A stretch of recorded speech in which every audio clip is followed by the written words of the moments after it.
제가 적은 성경 신약 성경 315면에 있습니다. 315면 에베소서 5장 1절에서 4절까지 우리 한 목소리로 합독합니다. 자, 5장 1절입니다. 함께 읽습니다. 시작. 그러므로 사랑을 받는 자녀같이 너희는 하나님을 본받는 자가 되고 그리스도께서 너희를 사랑하신 것 같이 너희도 사랑 가운데 행하라. 그는 우리를 위하여 자신을 버리사 향기로운 제물과 희생 제물로 하나님께 드셨느니라.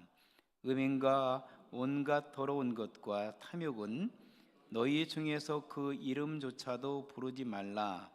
이는 성도에게 마땅한 바니라. 누추함과 어리석은 말이나 희롱의 말이 마땅치 아니하니 오히려 감사하는 말을 하라. 아멘. 일본에 북해도라고 하는 곳이 있습니다. 북해도라고 하는 고대에 한 우동집이 있었는데요.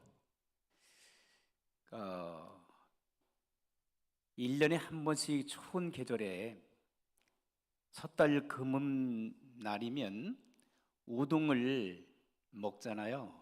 그러면 그 해가 잘 되어지고 그리고 축복이 온다라고 하는 그러한 이야기가 전해지고 있습니다. 그런데 어느 날 아주 추운 겨울 저녁에 부부가 하는 조그만한 우동집 식당에 일순을 이제 일을 다 마치고 집으로 돌아가려고 하는데 아주머니 한 분과 꼬맹이 남자아이 두 아이 함께 문을 닫으려고 하는데 막 들이닥친 거예요. 그러면서 우동 한 그릇만 달라고. 세 사람이 우동집에 들어왔는데 우동 한 그릇만 달라고 하는 거예요. 돈이 없는 거죠. 이 부부 식당 주인들은 너무나 가엾이 생각해서 이 아주머니에게 우동 한 그릇을 정성껏 끓여서 주었습니다. 그러면서 거기다가 덤으로 이렇게 마음 상할까봐 이 부부는 상의해서 이 건더기 있잖아요. 우동 그 국수가락을 더 준 거예요. 정성을 다해서. 맛있게 먹고 돌아갔습니다. 그런데 1년이 지났습니다. 근데 1년 만에 또 이 아주머니와 두 아이는 조금 아이가 컸겠죠? 또 그날 섣달 금은날 그 추운 겨울에 우동집을 또 찾아온 거예요. 그리고 이번에는 두 그릇만 달라고. 셋인데 두 그릇만 달라고. 그래서 이 부부는 또 그들을 불쌍히 여기는 마음으로 두 그릇에 조금 더 양을 늘려서 이들에게 정성을 다하여 우동을 팔았습니다. 자, 이제 세월이 흘러서 14년이라는 세월이 지났습니다. 그런데 14년 만에 섣달 금음 때 또 저녁에 추운 겨울에 이제 아주머니와 성장한 두 아이와 함께 우동집에 들어왔습니다. 이번에는 우동을 몇 그릇 시켰을까요? 3그릇을 시켰습니다. 그리고 얘기합니다. 자기들을 기억하느냐고. 물론 기억했습니다. 그때 식당 주인 부부가 자기들을 외면하지 않고 사랑해 줬던 그 힘으로 이 어린 아이들은 잘 성장하여 두 어린 아이가 이제는 장성하여 두 사람이 다 의사로 의사가 되어 너무나 감사한 마음을 가지고 이분들에게 감사하는 마음을 전하기 위하여 찾아온 겁니다. 이 사실이 기사화돼서 결국은 일본 국회 의원들까지도 다 알려져서 일본 사회에 많은 교감이 되었다고 하는 이야기입니다. 예수 믿는 사람들인지 아닌지는 모릅니다. 그러나 기사화 되었던 내용을 읽어본 적이 있습니다. 사랑하는 성도 여러분, 오늘 본문의 말씀 보게 되면 하나님의 사랑을 입은 사도 바울이 에베소에 살고 있는 성도들을 향하여 너희가 하나님의 은혜를 받은 하나님의 사람들로서 하나님의 자녀로서 어떻게 살아가야 될 것인가, 그 말씀을, 짧은 말씀을 통해서 오늘 이 아침에 저희들에게 주시고 계십니다. 사랑하는 성도 여러분, 여러분들은 하나님의 자녀이십니까? 예수 그리스도를 주와 구세주를 믿고 성령의 인도하심을 받고 살아가는 사랑하는 성도 여러분들은 하나님의 자녀가 되는 권세를 가지고 이 땅에서 살아가고 있는 줄 믿습니다. 얼마나 감사한지 몰라요. 하루하루 살아갈 때마다 내가 하나님의 자녀가 되었다는 그 감동이 얼마나 큰지 몰라요. 여러분 그렇게 생각지 않으세요? 저는 그런 마음이 매일매일 들어요. 나 같은 죄인이, 나같이 세상에 쓸모없는 죄인이 주님을 만나지 않았다면 세상에서 살다가 그냥 폐인이 되었을 죄인인 제가 주님의 사랑을 잊고 하루하루 살아갈 수 있다는 게 얼마나 감사한지, 그 사랑을 입고 그러면 하나님의 사랑을 입고 살아가는 우리가, 하나님의 자녀된 우리가 어떻게 살아가야 될 것인가, 사도 바울은 에베소교회 성도를 향해서 말씀해 주고 있는데 그 말씀은 저와 여러분들에게 주시는 생명의 말씀인 줄 믿습니다.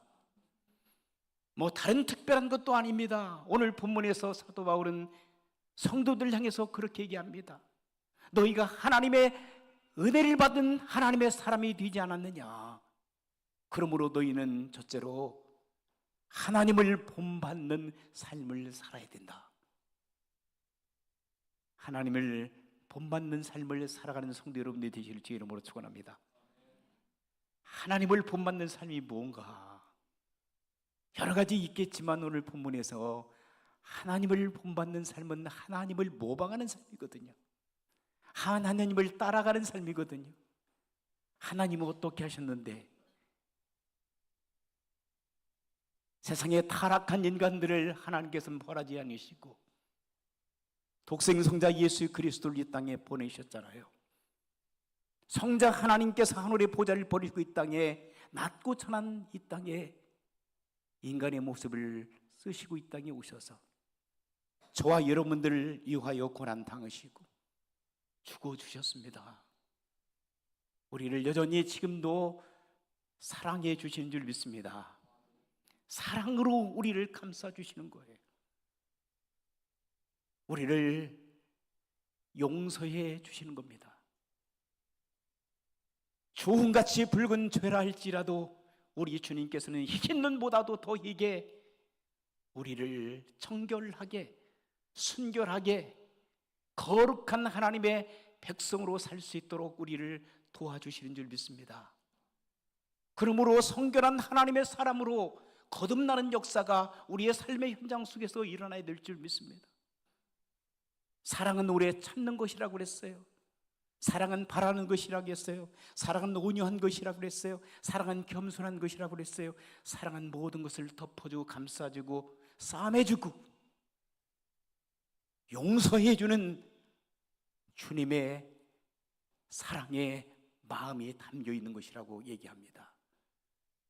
그러므로 사랑하는 성도 여러분, 우리도 하나님의 은혜와 사랑을 받고 살아가기 때문에 우리가 다른 사람들을 대할 때도 주님을 본받아서 우리도 그러한 삶을 살아낼 수 있는 성도 여러분들 되시길 주의 이름으로 축원합니다. 가장 가까이에서는 누구부터 사랑해야 돼요? 사랑하는 아내, 사랑하는 남편, 사랑하는 부모님들, 형제들, 사랑하는 자녀들, 사랑하는 성도들, 심지어는 저와 여러분들을 핍박하고 조롱하고 여러분들을 힘들게 하는 그런 사람들조차도 그들에게 악으로 대하지 마시고 선으로 악을 이길 수 있는, 그래서 우리의 입술에는 음행이 떠나야 되고 더러운 마음들을 버려야 되며 우리의 삶의 현장 속에서는 탐심과 탐욕을 버리고 서로 친절하게 대하며 온유하고 겸손한 마음으로 사랑하는 우리 가족부터 섬겨야 될 줄 믿습니다. 제일 안 되는 것이 있다면 여러분, 남편 되시는 여러분들 아내들에게 잘 안 되잖아요. 그렇죠? 저도 다른 분들한테는 그래도 주님의 사랑을 나타내려고 애를 쓰거든요. 그런데 제일 안 되는 게 누구냐면 제 아내예요. 말을 함부로 할 때가 많아요. 여러분 어떻습니까? 그러니까 어떤 데는 아내들이 그럴 거예요. 남편들한테, 소갈머리 없는 남편들한테 뭐라고 합니까? 당신은 왜 나만 그래? 왜 나만 가지고 그래? 내가 맨반에? 내가 당신 호구야? 그런데도 남편들은 속 못 차려요. 저부터 시작해서 안 한다고 하면서도 주님의 사랑을 다른 사람들에게 전하면서도 사랑하는 아들들이나 자녀들은 또 밥이야 밥. 그리고 아내들은 또 남편들한테 말하지 못하는 것을 누구에게 쏟아버리죠? 연약한 아이들한테 막 쏟아버리는 거예요. 그러면 자녀들은 타겟이요. 엄마의 감정을 그냥 다 받아. 불쌍한 어린아이들. 그리고 또 어떤 교회는 이런 것이 있어요. 주님의 사랑을 오늘 실천해야 된다고 말씀하거든요. 주님을 닮아서 주님의 사랑을 실천해야 된다고 하는데 실제적으로 생활의 현장 속에서 목회자도 그래요. 어떤 때는요, 목회자들도 부부싸움 할 수 있잖아요. 안 그래요? 신 목사님 그렇죠? 시인했어요. 저도 부부싸움 할 때 있어요. 그런데 부부싸움하고 난 다음에 맨마되면 누구에게 강대상에서 소리 지르죠? 성도들이 맨마돼요. 성도들이 무슨 목사님 밥이요? 그래 안 그래요? 밥이 아니에요. 밥이. 왜 성도들이 목회자의 그러한 악한 마음을 쏟아놓을 때 받아야 되냐고. 하나님 앞에 부끄러운 거예요. 여러분, 사랑하는 성도 여러분, 아내들도 마찬가지고 남편도 마찬가지예요. 그리고 어떤 경우에는 남편 되시는 분들은요, 여자분들이 강하잖아요. 그러면 잔소리가 너무 심해. 그리고 남편이 밥이야. 남들한테는 꼼짝 못하면서 집에 돌아가지고 누구한테 얘기합니까? 자기 남편만 잡어. 여기에 그런 분들 계신가요? 정신 차리셔야 돼요. 주님의 사랑으로 그러면 안 됩니다. 서로 양보하고 서로 참아주고 서로 허물을 덮어주고 한마디 두마디 세마디 할 것 좀 참아. 사랑은 뭐라고 그랬어요? 참는 것이라고 했거든요. 주님의 사랑이 보여져요? 주님께서 우리에게 사랑하라, 사랑을 실천하라. 근데 뭘? 에로서적인 사랑만 생각하는 거예요? 뽀뽀하고 사랑만 하는 것이 그게 사랑인가요? 세상 사람들은 그곳에 목말라 있을지도 몰라요. 그리고 금방 뽀뽀하고 금방 사랑한다고 해놓고 그리고 나서는 안 참아. 견디지 못해. 분노하고 신경질내고 악독을 행하고 말을 함부로 뱉고, 이것들로 인해서 배우자들이 얼마나 상처를 받는지 몰라요. 자녀들이, 부모들이, 이웃들이, 심지어는 교회 성도들이 여러분의 말 한마디 한마디가 얼마나 상처가 되는지 몰라요. 이런 것들을 참고 견디고 인내하며 덮어주고 용서하고 사랑하는, 그것이 주님께서 우리에게 원하시는 거예요. 우리 주님께서 하실 말씀이 없어서 참지 못해서 참으셨나요? 우리 주님께서는 말씀 한마디면은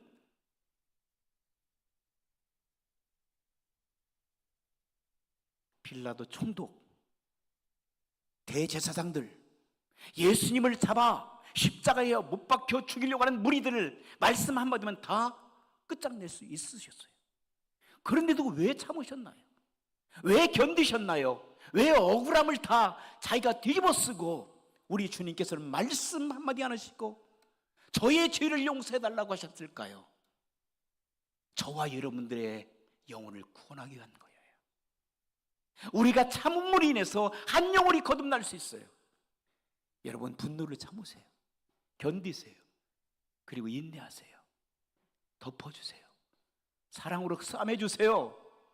우리 주님께서는 모든 사람들에게 사랑으로 덮어주고 용서하라고 주님 말씀하셨어요. 왜? 주님께서 그렇게 하셨기 때문에. 주님이 만약에 참지 못하시고 십자가를 지지 못하셨다면 저와 여러분들의 죄는 용서되지 못했을 거예요.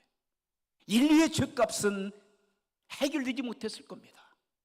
그러나 그 아픔을, 그 상처를, 그 고통을 죄인이 아니신데도 불구하고 죄인으로 다 뒤집어 쓰신, 세상 죄를 다 뒤집어 쓰신 우리 주님께서는 얼마나 억울하셨을까요? 육체적인 고통이 아파서 아픔이 아니라 죄인이 아니신 완벽하신 하나님이신 그분께서 죄인으로서 오해받는, 죄인으로서 죄를 뒤집어 쓰고 고통을 나가했던 그것이 얼마나 아픔이 있었겠어요. 여러분, 이 땅을 살면서 여러분들 살다 보면 그런 일 있잖아요. 남편이 아내에게 가장 충격적인 아픔을 주는 게 뭔지 아세요? 때리는 것도 아니고 구타하는 것도 아니고, 뭐 때문에 아내가 제일 상처받고 남편이 제일 상처받나요?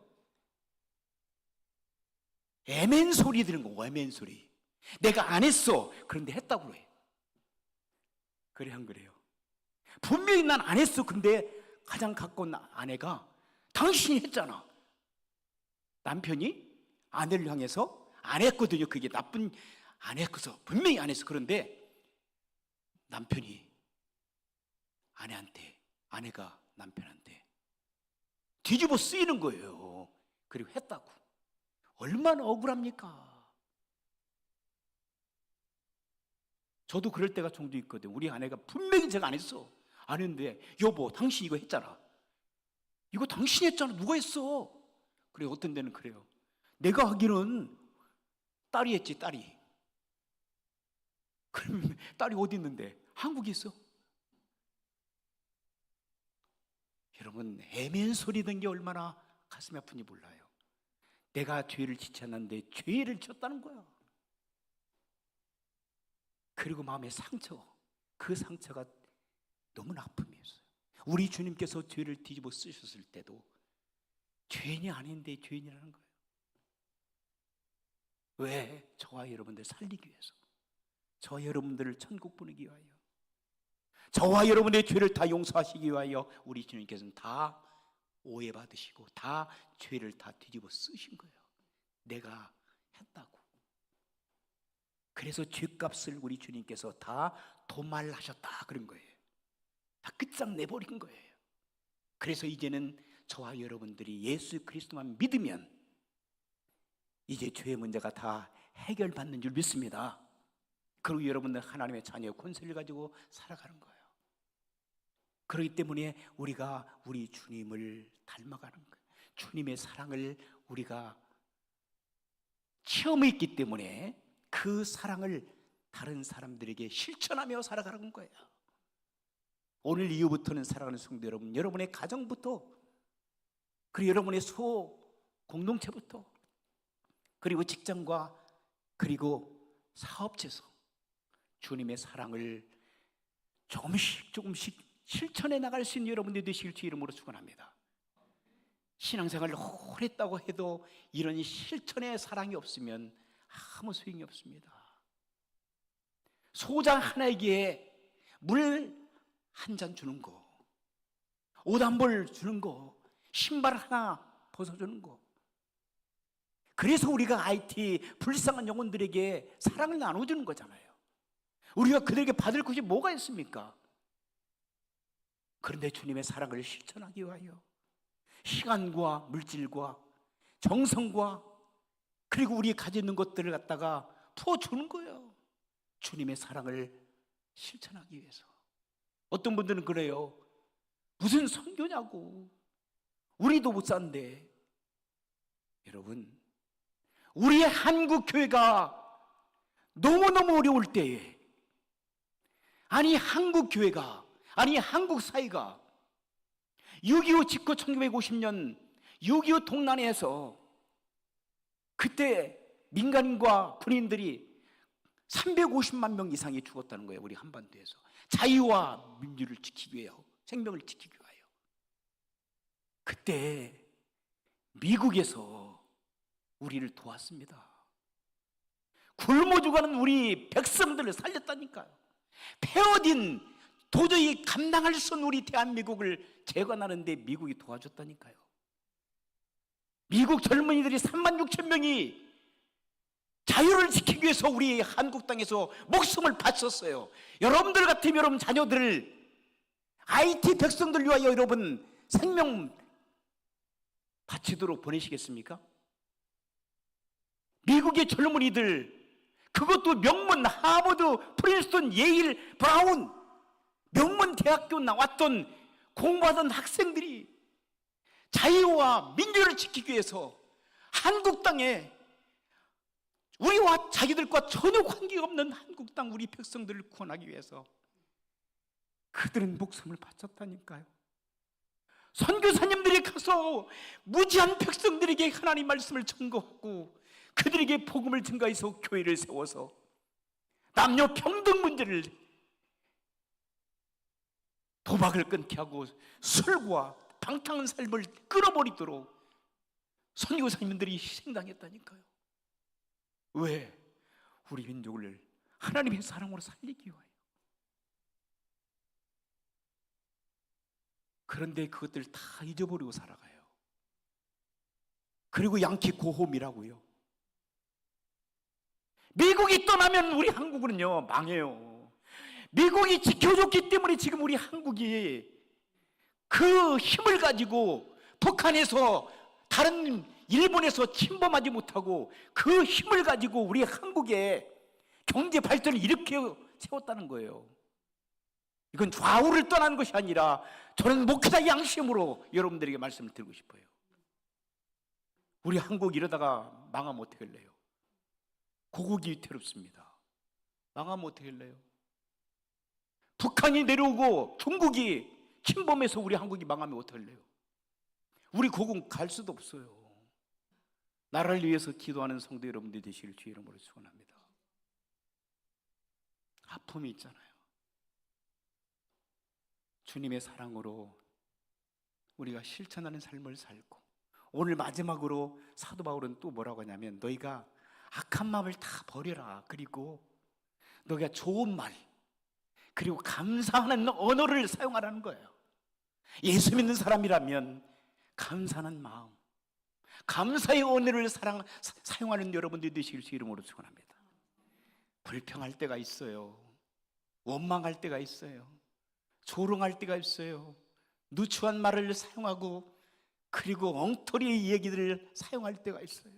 악한 마음을 우리 입에서 품어낼 때가 있어요. 사람들이기 때문에. 그러나 여러분 주님을 생각하면서 멈추세요. 그리고 좋은 말, 그리고 감사하는 말을 사용하세요. 성도잖아요. 성도는 뭡니까? 홀리 피플이에요. 거룩한 하나님의 백성들이에요. 그러면 우리 입에서 거룩한 말이 나오셔야 돼. 우리 하나님께서 뭐라고 말씀하셨어요? 나는 거룩하다. 그러므로 너희도 거룩해야 된다는 것입니다. Holy, holy, be holy, be holy. 거룩해지십시오. In Jesus Christ. 예수 그리스도 안에서 여러분 be holy, 거룩한 삶을 사십시오. 성도들이 살아야 될 삶의 모습입니다. 어떤 사람들은 저렇게 살대요. 목사님도 그렇고 장로님도 그렇고 권사님도 그렇고 집사님도 다 저렇게 살대요. 나도 그렇게 따라갈. 여러분, 목사님이 표본이 아닙니다. 표본이 돼야 됨에도 불구하고 목사님이 모델이 아닙니다. 오늘 본문에서는 누가 모델이라고 그랬어요? 나를 본받으라고 한 것은 누구예요? 하나님이십니다. 예수 그리스도십니다. 예수 그리스도가 완벽하신 분이기 때문에 그분을 본받아 우리가 살아가야 돼. 사람들은 본받을 수가 없어요. 책임감 있는 삶을 살아야 됨에도 불구하고 우리는 부끄럽습니다. 본받으려면 내가 곧 길이요 진리요 생명이 나로 말미암고는 아버지께 올 자가 없는 완벽하신 퍼펙트한 우리 예수 그리스도를 본받고 성도의 거룩한 삶을 살아가는 여러분의 입술에 입을 열 때마다 아름답고 존귀하고 위로하고 축복하고 감사가 넘치는 그런 언어를 사용할 수 있는 참된 크리스천이 되어지기를 주님의 이름으로 축원합니다. 기도하시겠습니다. 하나님 아버지, 감사합니다.